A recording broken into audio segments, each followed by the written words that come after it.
love the red lipstick, it's honey. been so long. I know. Oh. Let me adjust my voice so I can hear you. How are you? Me too. I'm good, alive, happy. Look at you, blinky blink, I know, looking nice. A little bit for you. Oh, bless. God, it's been so long. It's been too long. And both of us have just been thrown into the situation, I think. And for a while, it was just, I mean, just standstill was crazy. And being both so constantly around, you know, you sometimes, for you, those that don't know, we've been good friends with Reena for many, many years.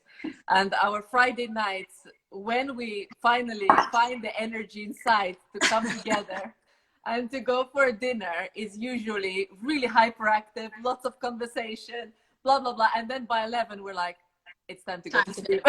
Yeah.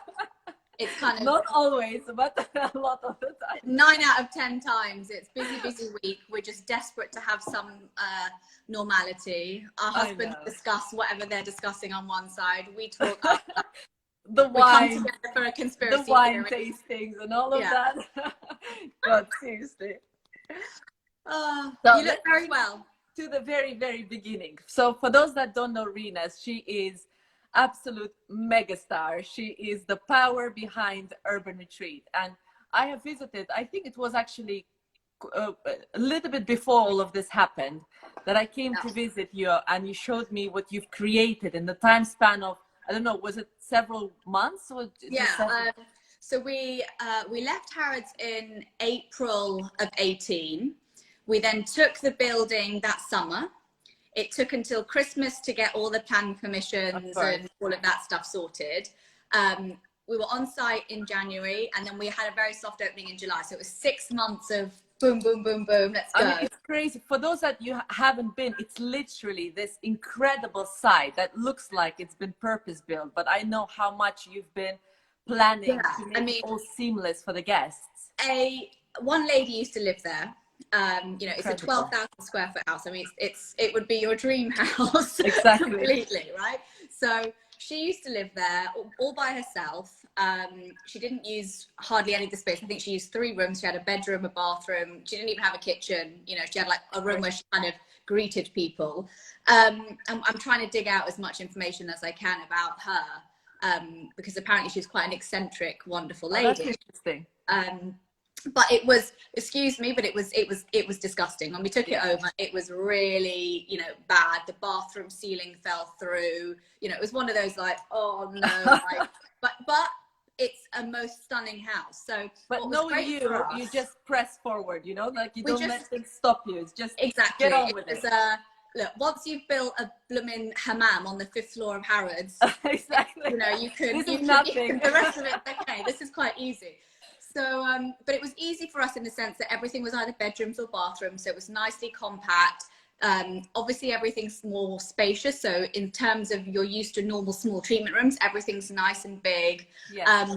And what we wanted to create was this homely environment. You know, the world has changed. Obviously it's changed again now, but you know, I think that whole kind of overly vast, you know, that mall kind of airport vibe is not what people want. Yeah. They want to find a place where they can relax, a place where they can be themselves. And I think for us, it was about bridging beauty, hospitality, all coming together. Exactly. In a great environment. So, you know, every room is different. You walk into one room and there's like neon grout, another room will be green, one will be blue. Like it's how we would have our homes, you know. It's how you would create and curate and things that you like over your travels and over your journey. So that's what I'm hoping we've created, and we can reopen. I think it's no longer, and you would agree, it's no longer about the incense sticks and the dim lights and, you know, you come into this. I mean, some places are about it, and that's great. But yeah, I think what you've managed to create is such a nice environment where you can pop in every day and you can do bits, you know. And I've had the pleasure of being in the nail parlor, and God, I miss the nail parlor so much. Not good. I know, it's not a good thing. For people who don't know, Jamila and our nails are quite important to us. It's and very this sad. Is heartbreaking. It is heartbreaking. It's really bad. So when you were building this, and I guess moving forward now, what type you know, what do you see in trends? What do you see? Because we need to talk a little bit about beauty, you know, and then we can talk about all the other good stuff.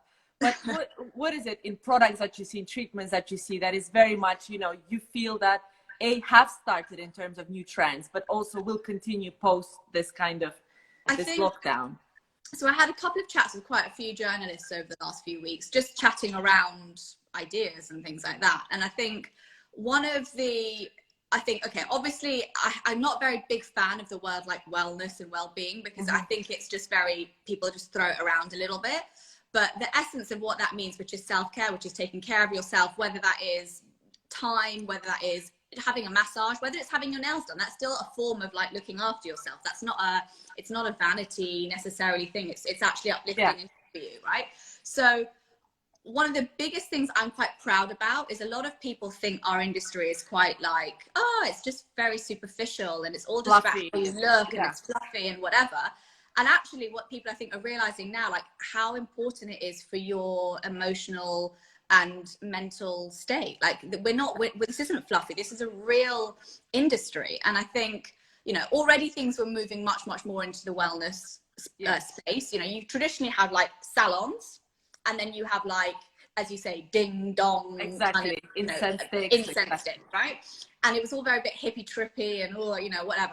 And now it's not. There's a place for super kind of medical stuff alongside, you know, just teaching you the most basic form of how to breathe. These are, you know, ancestral things that are as equally as important as going in an ozone regime and killing a load of bacteria, you know? So I think from our perspective, it was about putting that all together. You know, it was about learning, it was about trying, and it is multidiscipline. You know, gone are the days where, like I said, it's not all yoga and hippie trippy and, you know, vegan. There's a big mix, and all of those elements need to kind of be incorporated in a way. So I think that's a huge shift that's changing in I'd say the beauty spa, that whole world.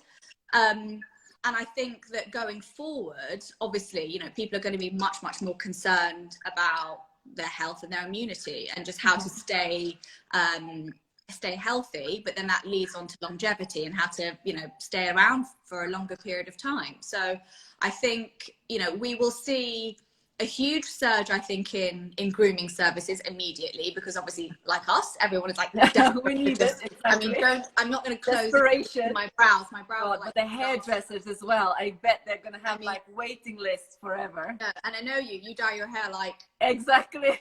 Like, I've been doing it myself at home. This is disaster. Exactly, disaster. It's a lose-lose situation. I know. Like, I think that will be the first rush. And then I think obviously people will be considering things like, you know, okay, should I have, you know, IVs more regularly? Should I do certain things that are just going to boost and overall help you, you know? And I think one of the problems with some of the wellness side of things is they're quite expensive. You know, people go, oh, an IV is like £200. It seems like it's a luxury, basically, you know, like, oh, can I afford this? Do I need this? Exactly. And what I hope is that because more people want to do it, then we can bring down the cost basis, and it can start to become part of the norm. You know, I'm meeting and talking with like cryotherapy and people at the moment, and you know, there are women who are, you know, 80 years old with really bad kind of, you know, arthritis, and they go in these machines every day, they do their 3 minutes, and they say, I come out, I can climb the stairs, you know. We just think, you know, but actually it's a fundamental that can really help. So I think the change towards these types of services will happen, probably not as quickly as they should, but it will become much more mainstream. And I think people are no longer scared to treat it as maintenance. You know, I remember like even several years ago when you were like, you know, seeing a coach was because you have a problem. Now it's like going to a dentist, you can easily talk to someone, you know, or like you were saying, it was hippie to breathe and do, you know, meditation. It was like, now it's very much like, what? You're going to learn to breathe? What's wrong with you? Like, you know how to breathe. But the truth is, most of us are kind of, it's not about that. It's about this. It's about this, how this and this, you can't see, but how this and this is connected. So, you know, there are sometimes really basic things that work. And we just have to train ourselves again, you know? God give us health to live through this part, to go back to some sort of I'm reading normality. All these kind of biohacking books and stuff at the moment, which are kind of, you know, guys like Dave Asprey who want to live until they're 150 or stuff like that. Yeah. And it's fascinating when you realize the things that you can do, whether they are treatments, whether it's how you eat, whether it's supplements. You know, there is stuff we can do. And I'm not one, I'm all about balance. So I'm not one that's like, let's do that and I'm never going to have a glass of wine or dance in my living room on Saturday night. That's definitely been happening. But all these things, there are actually quite easy things we can do, and the knowledge that's out there. Like, I would never now not take vitamin C on a daily basis. Now that I know how important it is to have these types of things in your body, it's just... There are actually some quite very basic things that we can do, but you know, I don't think I want to live to 150. But you know, no, exactly. Let's get, you know, let's just be happy and move. Yeah. So tell me, going back to, so you've been working from home all this time. Yeah. And how is it being locked up with your recent husband? I know. I mean, we've been together for 8 years, but we were married for 1. So we had a whole amazing 1-year anniversary planned. Gone. Exactly. No travel, couldn't do that. But we were amazing timing. We just got back from honeymoon because we did it quite late, and literally lockdown was a week later. So most people haven't had like a holiday this year. We were at least had something. So you're still riding that vibe, that positive vibe. I know I'm going to say something that's probably a bit too honest, but there is something about this time that I am really, really enjoying. Okay. Now I can say that because I'm not like you. I don't have 2 little boys running around, you know, it's just me and Nick. And I have, you know, I'm lucky. I have a beautiful home. I'm not stuck in a tiny little flat.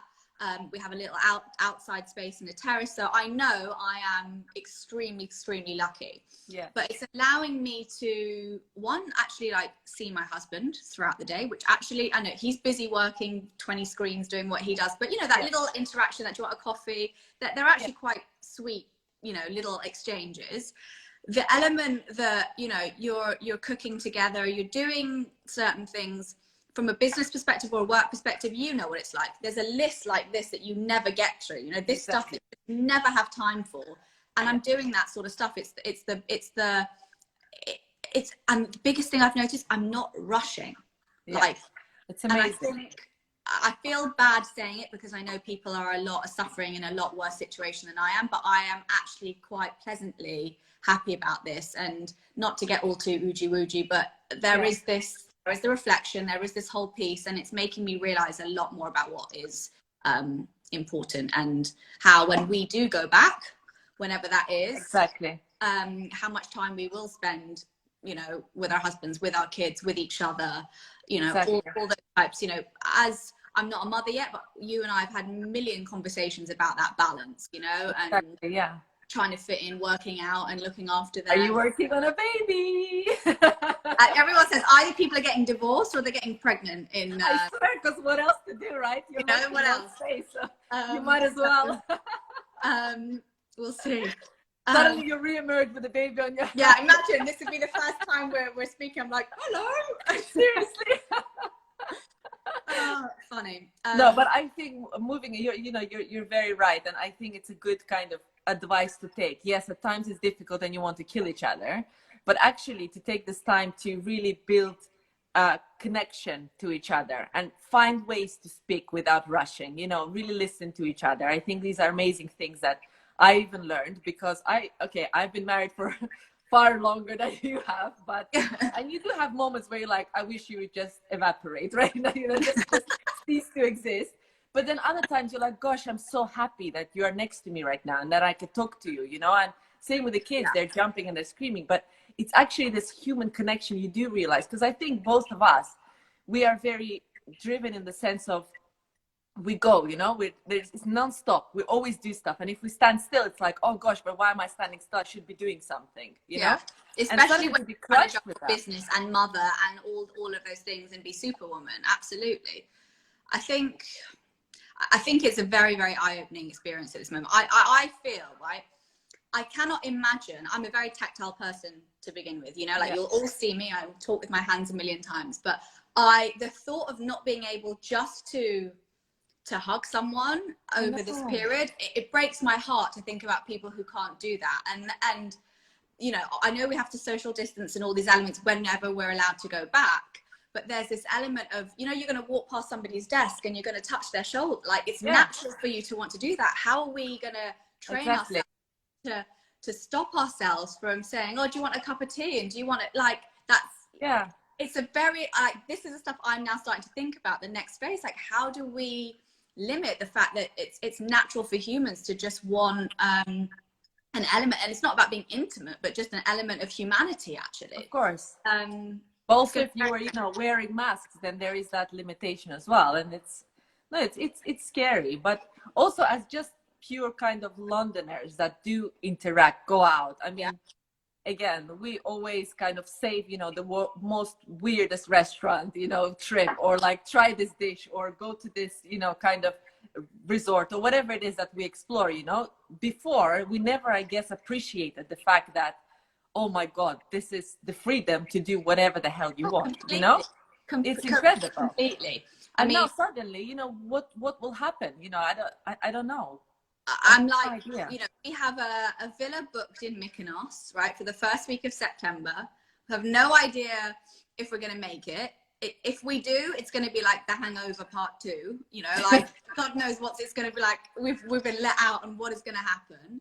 I think, you know, just basic principles, basic freedom of movement. And I tell you one of the things, so we went on our honeymoon, like I said just before, and as you know, we went on safari, went to South Africa. It was beautiful, and the best part of it was being in nature. We slept a night in a tree house. Like, we didn't sleep very much, we were too busy, like, oh, what's happening? That's amazing. But the natural elements, and you and I both know, you know, we're city girls. We love we love to shop, we love to eat out, we love nice things. We're you know, but at the same time we are quite grounded and know that all of that's a bit fluffy, we don't need it all. But being around animals, being around nature like that, and it's different to going to the park, you know, it's a whole nother level. It's so transforming. So for us, we had this big transformation of like, oh my God, animals and roar. And then we came back to this and it was like, boom, double whammy of like, oh my God, life needs to be simpler, life needs to be more beautiful, life needs to be just actually appreciated more. Because while you just said, while we're running around trying to do this, fit this in, stop for a minute and think, hang on, feeling guilty because we're not doing something, like we actually need to do that. We should do that. It's better for the planet, it's better for us, it's better for our families, it's better for all those elements, that we just slow down a bit, you know. But how? That's the thing. It's like, I always go back and forth. Is it because we are not allowed to do things now that we are happily, you know, exploring nature? And, you know, I've talked about in the past about completely going, you know, into the farmland, or, you know, completely kind of going into isolation, which I have as well with my family. But at the same time, you're like, but there isn't anything teasing on the background and going, ooh, there's a city light happening, and there's this event, and then so you're like, okay, you know, there's nothing else. This is great. I love this, you know. And my worry is, will people still appreciate that and bring it back with them to the life 6 months down the line?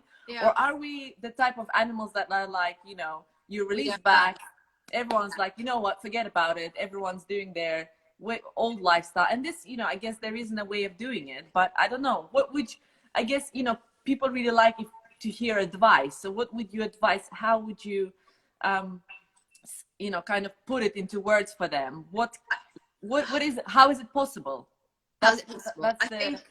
I think not to fall back, you know, into your pattern. Not to just go back in, exactly. Because we're workaholics. Let's admit it, you know, we're crazy city girls, workaholics. So if for yourself, even, how do you give yourself that advice? I think that for me, and I can say, we can all say the world has been slightly shifting anyway, you know, whether it's Greta, whether it's all these things that are being put into the mind frame, right? Responsibility, all these elements, right? I think that what I hope is that from this piece, and what I'm thinking much more about, is, what do I need to be happy? You know, not what do I feel like I need, not what do I want, you know, I haven't been shopping. I'm not interested, you know, like, and I love to. Who would have thought you'd say this? It's crazy, right? Okay, and I'm saying the same, and I would never think that would happen. I can't believe it. And it's not because I have to have this bag. You know, both of us, I know, we're not into, it doesn't have to be expensive. It's not about the label. It's not all of those things, right? It's just actually appreciating things that are beautifully made. It's appreciating, you know, a piece of jewelry, all these types of things, right? But I do completely have, and it sounds bad because I appreciate these brands and things like this, but I have zero interest on being on e-commerce sites and just flicking through and going, I have like none. I would much rather sit there and go, what are we going to cook? Okay, great. Now let me go and find this amazing steak. Incredible, and which butcher can I get it from? And okay, let's plan like the week around. We're going to make some turbot, or it's just a completely different thing. And I definitely think that will continue. I definitely think I will not consume anywhere near as much, and I just don't need to. I think that will be a big shift. I think lots of people are realizing that, partly because we've all realized that we're just greedy and we don't need it, partly because everyone's going to be probably sensitive about money and what's there, and the world is different, the economies are all different, so we have to be a bit more conservative. And I hope that's the biggest change, that people just appreciate they don't need anywhere near as much as we thought we needed or wanted. Exactly. And I think it's been long enough that should be able to break the cycle. Like if it was a month, if it was a few weeks, maybe not. Now I think it is significant enough. And what I kind of break that habit, I guess. Form new habits, basically. Apparently it's something like, is it 28 days it takes to break a habit or something? So I feel like that's a good point. Hopefully it's long enough that's enough of enough. But I think also hopefully it's the gentle appreciation, you know, it's the fact that, you know, when we do go on a trip, we're going to really cherish everything about it. You know, like, you remember that when people used to talk about the days of travel, and it used to be like this major thing, and you know, you dress up to get on a plane, and we're going through whatever it might be, that old world of, you know, 1900s, whatever it was. And okay, there's amazing elements about travel obviously being cheaper and faster and all these things, but it's not that should change. It's the element of this luxury in being able to explore, and I don't mean luxury by expensive, I mean luxury, and this is teaching you, this is enhancing you, this is, you know, that kind of luxury that you can't get anywhere else. And so maybe travel that is more experiential rather than I'm going to go and fry on the beach for like, you know, exactly, do things, find things, you know. You know, we're now like, you know, we're safari weirdos now. We're now like, let's go and see the gorillas in Rwanda. Let's go and do this. You know, stuff that we probably would have done like every 5 years. We're now like, no, we have to have an adventure every year. This is really important. So that would be a shift that I'm consciously, I can see already that, and it's not just me, you know, my other half's the same. We're both shifting in terms of our consumption and then what we actually want to see and engage with, I think, in the world. Exactly. And I think even within food sector, again, you know, we're always up for discovering things, but I feel like more and more people will start to want to get experiences and touch points and emotions through not just the meal. But I think, you know, even at certain point, it wasn't so much about, you know, there was one phase where it was all about the Instagrammable plate, Instagrammable, you know, surrounding of a restaurant. Now I think it's much more about the ingredients, you know, many people going seasonal. That's a nice shift, you know, I guess. So it's like, again, will it touch food for you as well? Because you're a foodie like me. So what do you think will happen in the food? Do you think it's that like almost like homemade, you know, kind of, what's the idea there? I know it's really fun, and I'm desperate to, you know, I love going to a restaurant. So I like not just the food part of it, and, you know, well, you know, I'm a decent, I actually don't want to rate my own word, but I'm a decent cook. So it's the element, but there's still something about going out to a restaurant, you know, and I think that won't change. There's a theatre around it, there's the people, there's the buzz, there's the vibe. Yeah. But I do think that people will probably have more dinner parties. There'll be a bit of a revival, even though I know people have been doing it now, but via Zoom parties and TikTok parties and whatever else. But there will be a bit of probably a revival for the dinner parties. I think, you know, for me, it's really interesting. There's a few types of restaurants that I am craving to go back to. And when I think about what they are, I know what they might be. I know you do. She's like, I'm gonna do this one. But it's not just about the food, it's about everything around it. So if it's just about food, I think the experience of a restaurant is going to be as equally as important as what you're actually eating. And the treat element of going out, you know, I mean, the amount of people I know who eat out 4 or 5 times a week, or obviously not now, used to, it's crazy. Like, it's a bit, I don't want to say it's vulgar because I don't mean it like that, but it's just, it's not necessary. And I think that shift might change. And I think what I love is all these restaurants doing, like, you know, like Patty and Bun and stuff, who make amazing burgers, but they're sending everything to your house and you make it, you know. So you're still engaging with a brand, you're still engaging with a restaurant, but in a very, very different way, you know. Different way. Yeah, that's lovely. So I think that's kind of that's a cute piece. But we have to think where we're going to go on our first I know. Maybe they'll just be at home and do like maybe a nice come to your house and Ignacio can cook. It's fine. Seriously, maybe it's just that's good enough.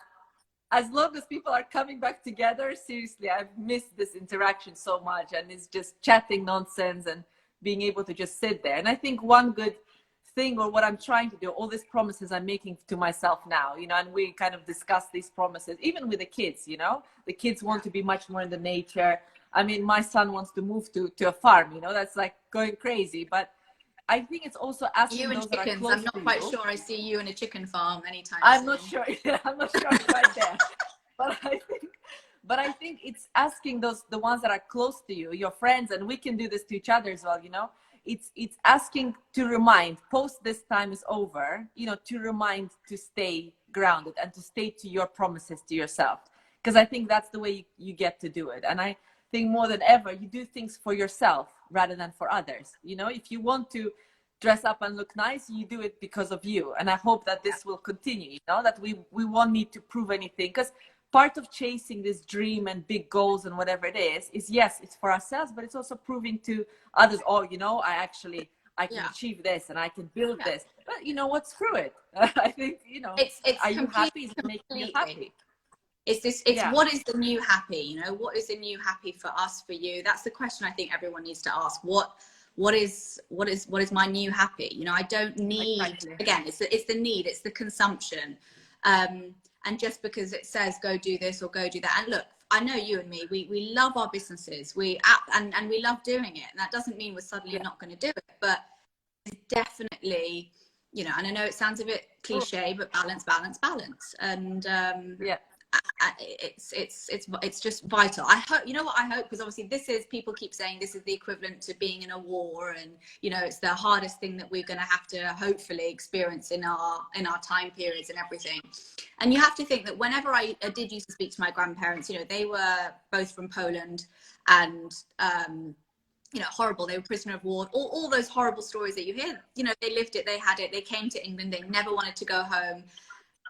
And they did change. Obviously, that was years of war, but this is a drastic piece that's our equivalent, right? They changed. 100%, they changed. So I'm hoping we will. I'm hoping that, as you keep saying, there will be this. This is not a short-term thing that would just go, well, you know, that was that. Not like a diet we tried for a week and then couldn't be bothered anymore. This is too fundamental, and I think that we've got the best chance of doing this because this is a global situation, you know, like this isn't just, oh, they're suffering over there and I don't know what it feels like over here. You know, my dad said to me, what really hit him was when he saw on the news kind of older men in Italy in the hospitals. He said, I suddenly saw myself. You know, my dad's very like, oh, I'm going to live forever, you know, blasé. He's incredible. But he said, I saw that and I thought, that's me. Oh my God, I have to really take this seriously. So I think that openness, or that, you know, that looking in a mirror, but in all these different other parts of the world, we're all experiencing the same thing. So we actually have a decent chance of some progress, I think, which is positive. Oh, that's really motivational. I hope people do stick to their, you know, and we just shift. I mean, to make it just that much better, and it will influence so many areas of this, you know, even sustainability and everything that people have been talking about, I think finally it will make a shift where people are much more aware and much more human. I think that's a big part of it, becoming human again, you know, and it's rather than these machines and beasts of making money and progress and whatever it is, you know. So I think hopefully it will bring us down. Half an hour flew by, but I need to get into like time. It's crazy. But I think before we end it, it's really nice to hear. I mean, are there any initiatives or brands that you've seen that are doing something in this time which is really beautiful, and you know, it's about helping people, or whether it's a charity that you are kind of supporting, well, I was just watching, for people that want to do something? There was something, I mean, there's a wonderful woman I know called Alex Eagle, and she has great stores around London, Berlin, other countries. And she put together earlier, I think it was a weekend or week, basically like a virtual car boot sale.